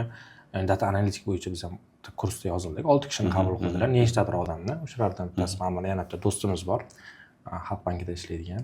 Birga o'qidik. Zo'r yangi narsani o'rgandik. Yangi xalqaro toifadagi ma'lumotlarni oldik, o'rgandik. Va undan oldin Azimjon aka bor. Azimjon Po'lat va Google'da ishlaydigan software engineer algoritm kursida o'qidik. Bootcamp, ya'ni kichkina o'zi offline darsda tashkil qilingan algoritm bo'yicha offline darslarga qatnashdik, o'rgandik, networking hosil qildik. Ko'ryapsizmi? Aka, men hali ishim bor-da, tayyorda. Men pul topganman, yaxshi pul topganman, yaxshi anaqa qilyapman. Lekin hali ham o'rganyapman. Hali ham o'rganyapmiz-da. O'rganish shunaqada, o'zi IT yo'nalishi shunaqa. O'zingizdan bilimli inson bormi? Olasiz, o'rganasiz, networking hosil qilasiz. To'xtab qolmaysiz. O'ylaydik odamlar, o'zi men kursni oldim, bo'ldi, ketdim, sotaman yoki nimadir ish qilaman, bo'ldi, to'xtab qoladi deb. Aslida unaqa emas. Unaqa emas. Hozir mana network deganingizga aytib o'tib ketay, men o'zim talabalarimga aytaman-da, universitetda o'qiyapsizlar, nechinchi kurslar menga muhim emas. Muhimi bu universitetdan 2 narsa olishinglar shart haligi. Hech narsa ololmadim deganda shu narsa bo'lishi kerak sizlar deyman. Birinchisi ta'lim deyman eng avval. Ikkinchisi network, ya'ni tanish bilish. Tanish bilishda biz o'zbekchaga tanish bilishni bilmayman qanchalik noto'g'ri tushundim. Lekin sizni salohiyatingizni bilgan tanish sizni tavsiya qiladi-da. Albatta. Tavsiya qiladi va sizga ishonadi ertaga. Plus bergan. Menga ham plus bergan joylari bor. Ya'ni yo'q joydan Koreyadan proyekt kelib qoladi menga. Aytaman, bo'ldi, okey, qancha, faloncha, bo'ldi, qilib beraman. 3-4 kun vaqtim ketadi. Sal qiynalaman, lekin tanishim orqali kelyapti-da. Unga men chiqqanimda rezyumemni o'qirmidi, yo'qmi-da. Shunaqa holat. Ya'ni tanish bilish yaxshi.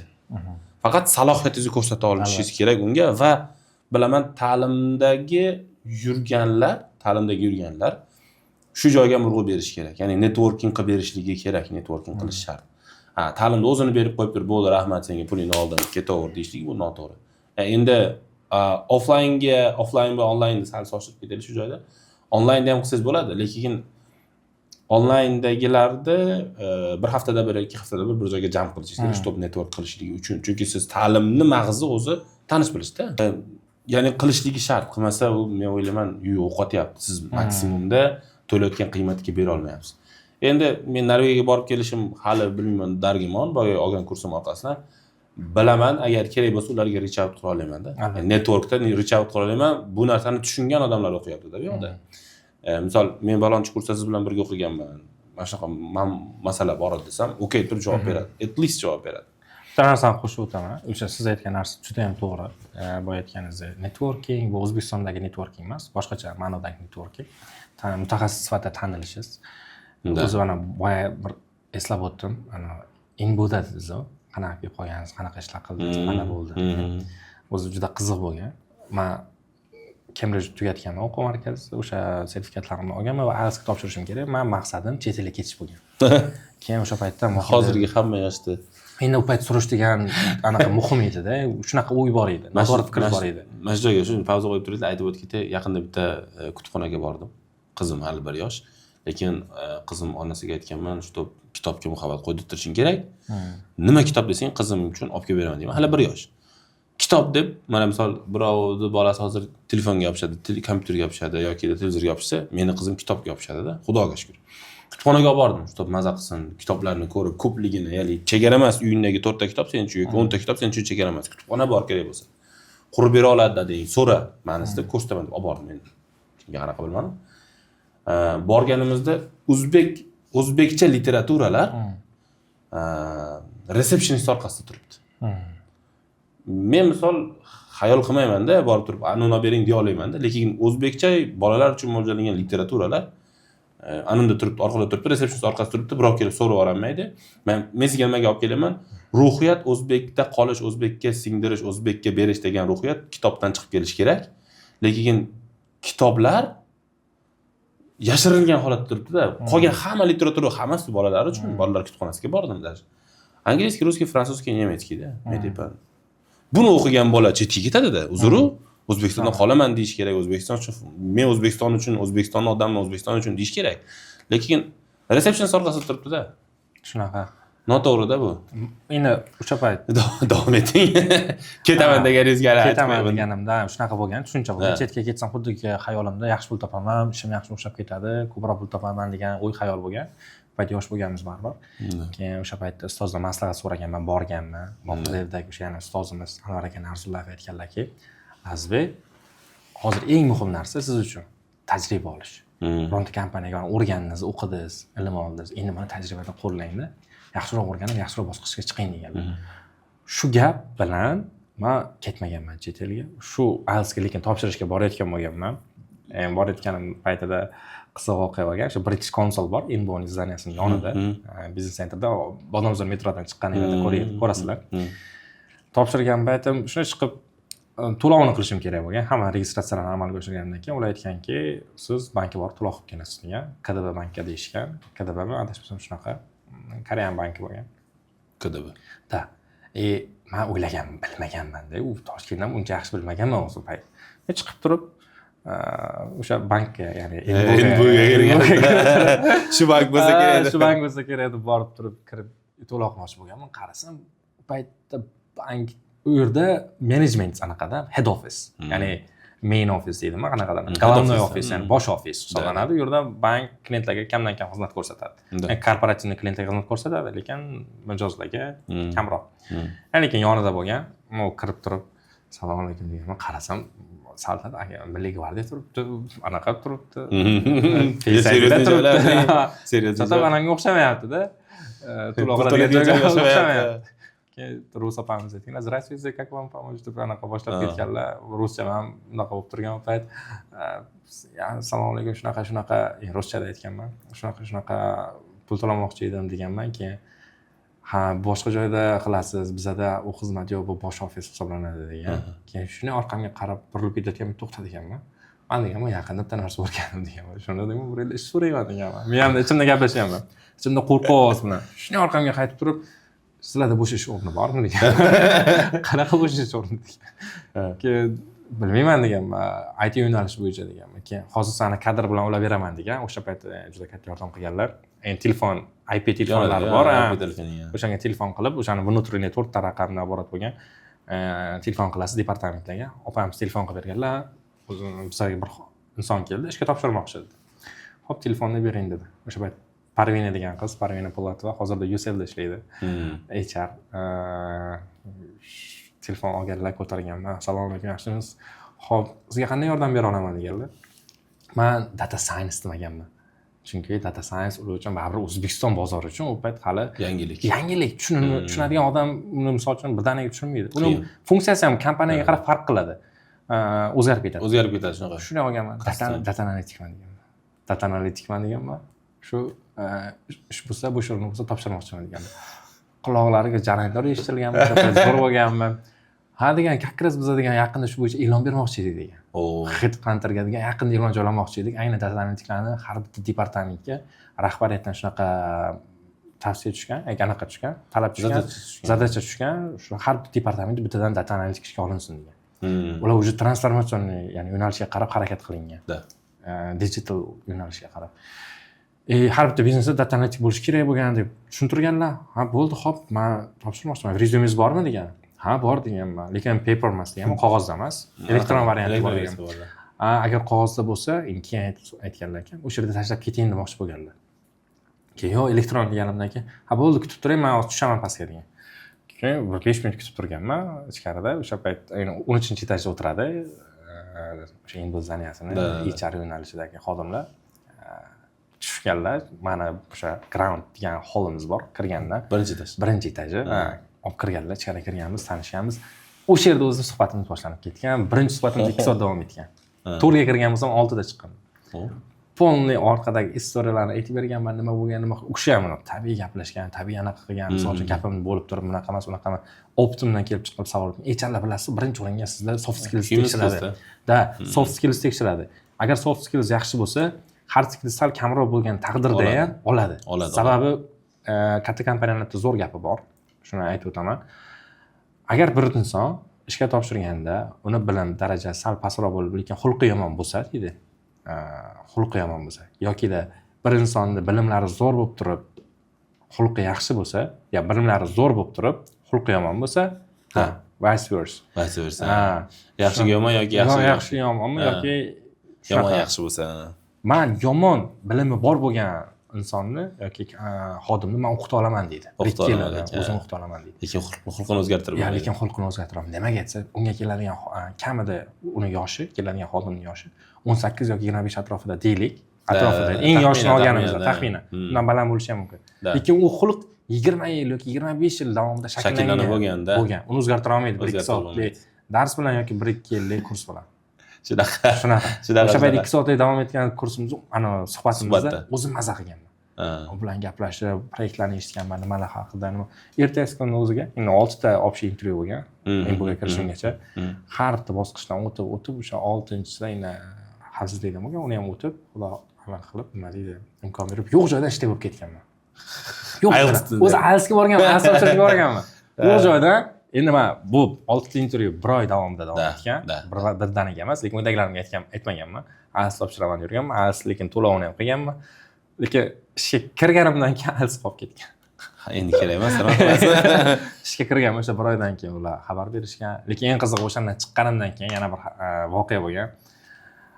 Biror masjidga qarab yurgan paytim bo'lib qolgan. Borib kirayotgan paytimda bitta xitoylik bola yurgan. Masjidga ichga kira olmasdan iymanib turganda, "Ka yurmasang ko'rsataman, yordam beraman" degan. Bu xursand bo'lib ketgan, kirgan ichkariga. Kirgandan keyin ko'rsatganman, mana bunaqa joy, bunaqa tanishtirganman, o'zimcha gaydmenlik qilganman. Keyin bilan tanishib qolib, masalan, erta bitta joyga chaqiraman, kelasanmi degan. Albatta, nimaga yo'q deganman. Kelganman, bo'sh bekor odam bo'lganman deb payt. Chiqib, keyin tanishib, u bilan shaharlarning boshqa joylarini ko'rsatganman. Beshqozon degan bir mashhur osh joyi bor, oshga olib borganman, madaniyatni ko'rsatganman va oxirida menga aytganki, "Men endi meni bilgan, men yaqinda mana shu joyga ishga topshirdim, data analitikada men o'zimcha maqtanyapman, shunaqa odamman" deb mashhur ko'rsatib. Va oxirida aytgan, "Men data scienceman. Xitoyda, Singapurdagi ofisga, Amerikaning Singapur ofisida ishlardi. Data nimadir degan ofis, anaqa kompaniyada ishlardi. Nyu-Yorkda bir branchida ishlar ekan. Xitoy bilan Singapurga qarar ekan. Xohlasang, men seni xulqingni ko'rdim, bizga rezyume topshirdim. Ustimiz menga anaqa bo'lib ketyapti, bosim nima deydi? Kutilmagan voqea bo'lib ketyapti-da. Yo, to'xta deganman, hali deganman, ingliz tilim ja unaqa zo'r emas deganman. O'zimdan burn out qilib qo'ymay, yo, high expectation qo'yarmay, birinchi O'zbekistonda birinchi optimni to'play, men yaxshiroq bir ishlab anaqa opit olay, keyin mayli seni taklifingni o'ylab ko'raman. Keyin agar qarshi bo'lmasang, LinkedIn almashib olamiz deganman. O'sha LinkedIndan qolib, haligacha connection qilamiz. Aloqamiz bor. Aloqa yaxshi. Xitoyda borganimda ham o'sha gaplashib o'tganmiz. Zo'r bo'lgan. Xullas. Shunga o'xshash voqea menda ham bo'lgan, lekin oxiri yaxshilik bilan tugamagan. Voqea menda. Shunaqa ishga kirish bo'lgan, data analytikni boshida qabul qilinganman departamentda.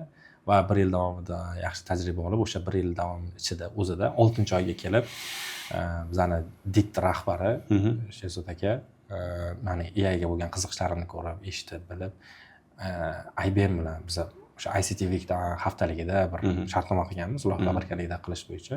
O'sha IBMni o'sha bizani call centerda avtomatizatsiyasi bo'yicha ular bilan loyihamiz bor edi va o'sha loyihada mani hamma rahbarlarni ichida katta rahbarlar, departament direktorlari, endi biz lavozimimiz sal pastroq bo'lgan. O'sha komandaga, yig'ilgan komandaga EA ekspert qilib qabul qilganlar. Ishimdan qo'shimcha ish sifatida EA ekspert deb qabul qilingan.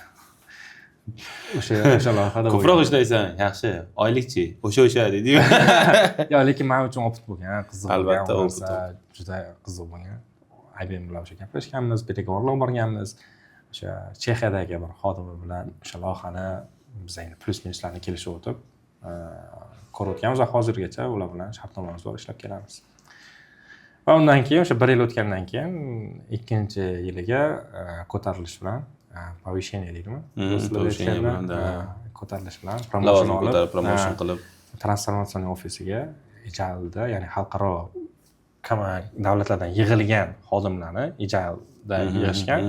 U yerda bitta muammo ko'rsa, har qanday muammo yechilib chiqib ketadi oxirida. Shunaqa. IT'si ham, biznesi ham hammasida bo'ladi. Muammo kelsa bo'ldi deng. Da, ishlaymiz deng. Shunaqa. Azzak Avaz Muhammedov o'sha transformatsiyaning rahbari qiziqishlarimizni ko'rib, narsa qilib, intervyuga chaqirganlar. Bizda o'zi bitta departamentga o'tish ham qiyin-da aka. O'sha uchun. Rostdan qiyin. Har kim ham baribir olinavermaydi. Podrobniy baribir anaqa intervyu qilinadi. Men ishlagan taqdirda. Da. Ko'tarilish bilan shunaqa gaplashib olganmiz va imkoniyat berganlar, ishonch berganlar. Mana 1 yildan beri yana hozir produkt analist bo'lib, ham data analitik bo'lib, Ijalda, Inboda faoliyat yuritaman, bosh ofisda. Birinchi savolga javob topdik va nihoyat dedi-yu. Keling, birinchi savolga javobini. Shunaqa. Xo'p, Lazbek nima desam bo'ladi? Suhbat qiziqda, lekin vaqt chegaralangan. Shunaqa. Oxirgi yakunni ham aytib qo'yaman. Ayting. Nima bo'lgandi? Bu yoqda turib nima deyapti, ayting. Deyishyapti orqada kamera orqasida. Bir haqiqat bo'lgan. Ya'ni bir o'zi bo'ldi yaqinda voqelik bo'ldi. Bizda yaqinda mana endi data analitikani birinchi asos qila oldik, undan tajriba oldik, reshenalar berdik. Ya'ni ishimizdan, keysdan birdaniga sizga EA'ni o'rgatamiz demadik, EA'ni biz kompaniyaga olib kirib ishlatamiz demadik birinchi. Asosi bo'lgan data analitikani birinchi mustahkamladik, reshenalar berdik, foydasini ko'rdik, qanchalik bo'lsa. O'sha digital yo'nalishda bizning komanda iBank yo'nalishiga javob beramiz. O'sha tranzaksiyalar va boshqa yo'nalishdagi va приложениямiz bor o'zimiz. Unga mas'ulman. Asosan corp klientlarga, korporativ klientlarga xizmat ko'rsatamiz. Shu bilimlarni, shu tajribani birinchi etapga qo'yib o'rganib, 2 yildan keyin mana endi yaqinda ochildi. Bizda data office degan datani, ya'ni искусственный intellektdan foydalanish. AI departamenti ham bo'ladi. O'sha yo'nalish ochildi va u yerdan ham chet eldan mutaxassislar qabul qilindi. Asosan birinchi chet eldan o'rganib turib, keyin o'zimiz mutaxassislarni yonidan birga yetishtirish. O'sha narsa ishga tushdi va yaqinda u yerga bir qiziqish orqali ishga topshirgandim va AI injener sifatida qabul qilindim. Lekin hozirgi komandamda endi men juda xursandman. Hozir komandam vaqti zo'r, idealda hamma o'z ish o'rni, komanda ahil va rahbariyat juda yaxshi. Qabul qilindim, lekin komandamda baribir o'zim yoqtirgan komandada hali o'zim mana berishlari, sal to'g'risini aytganda berishlari qiyin bo'ldi. Ya'ni aytishdiki, "Sen avval shu ishni bitir, mana shu ishni biz aytgan narsani qil, tajriba to'pla, keyin o'zimiz seni tavsiya qilib beramiz. Sen shoshilmagin" deb aytishdi. Azaga urushgan bo'lsangiz ham o'sha payt rahmat aytaman. Shunaqa fikr bildirdilar. Endi baribir biz ish o'rnida baribir xodim rahbar anaqasi bor. O'rtadagi munosabat bor, lekin ular endi qo'shimcha tarzda endi akalik sifatida ham shunaqa bo'ldi. Qattiq urushgan holda gapirdilar. Shunday. Hali yaxshi bo'ladi, sen birinchi mana bu ishlarni qil, mana shu shoshma dedilar-da. Shunaqa narsalarni to'g'rilab olgan, rezultatini yaxshilab ko'rsatgan, keyin o'zimiz ham agar munosib bo'lsang, tavsiya qilamiz. Chunki u departament bizning qoshimizda ochildi-da boshida. O'shaning evaziga. Xullas, AI injener bo'lib baribir tan olingan bo'lsam ham ishimiz bu yoqda. Ishimiz qalam data analitikada. Nima yutishlari mumkin? Mana bilan to'g'ridan-to'g'ri muloqot. Birinchi o'rinda. O'zi aslida eng yaxshisi offline. Offline boya aytganimiz ikkita narsa olasan dedik-ku. Ha. O'sha eng kerakligi, mana ta'limni xohlagan joydan avval oladi, internetdan, lekin kimdan so'raydi chiqmasa internet javob bermaydigan nyuanslar bo'ladi-yu. Ya'ni tajriba qayerdan keladi? Tajriba use case'lardan keladi-da. Shunaqa.